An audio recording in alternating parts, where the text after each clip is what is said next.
বানাবো চুনো মাছের চচ্চড়ি।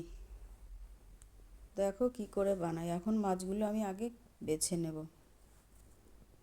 ছোট মাছ বাছতে একটু টাইম লাগবে, কিন্তু খেতে টাইম লাগবে না, খেতে খুবই ভালো লাগবে। বেছে নিচ্ছি মাছটা, বেছে ভালো করে ধুয়ে নেব। এদিকে আমি সবজি কেটে নিয়েছি, আলু, পেঁয়াজ পাতা, বেগুন সব ধুয়ে নিয়েছি।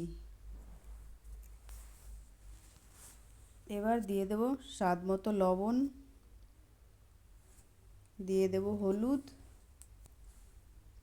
দিয়ে এটাকে কচলে আমি মেখে রেখে দেবো একটু। মাছ বেশি ছোট, তাই এর সঙ্গে আমি মেখে নেব না।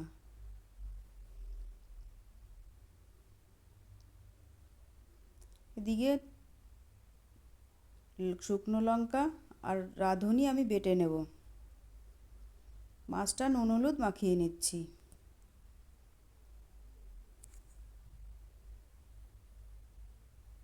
দু রকম মাছ আছে, দুটোই রান্না করব।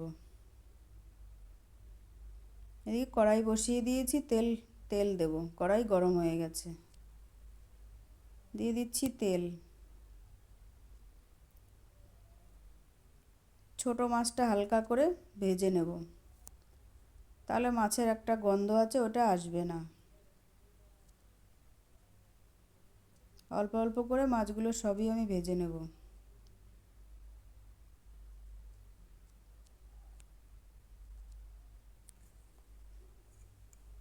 ভাজা হয়ে গেছে, মাছগুলো নামিয়ে নেব।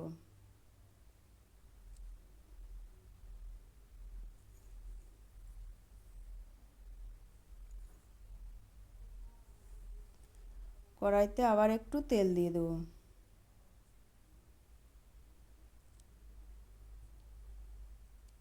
সামান্য তেল আছে, আর একটু দেব। দিয়ে দিচ্ছি তেল,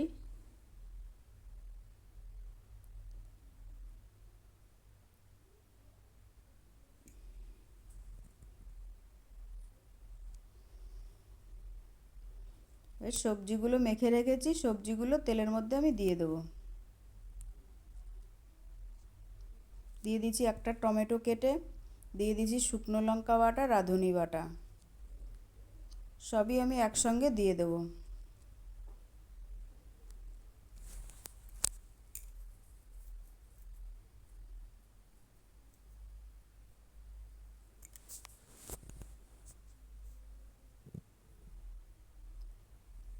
এবার মাখিয়ে আমি একটু ঢেকে দেব।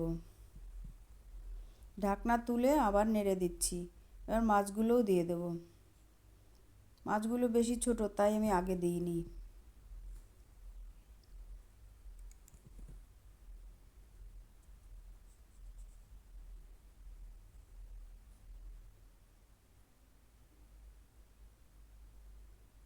ভালো করে নেড়ে চেড়ে মাছের সঙ্গে মিশিয়ে আবার একটু ঢেকে দেব। টমেটো দিয়েছি, আলুটা গলতে একটু টাইম লাগবে। এবার ঢাকনা তুলে আবার নেড়ে দেব। দিয়ে দেব ধনেপাতা।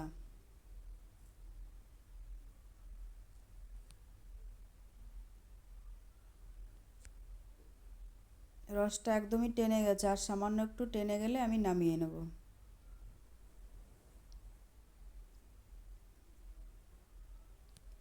হয়ে গেছে ছোট মাছের চচ্চড়ি।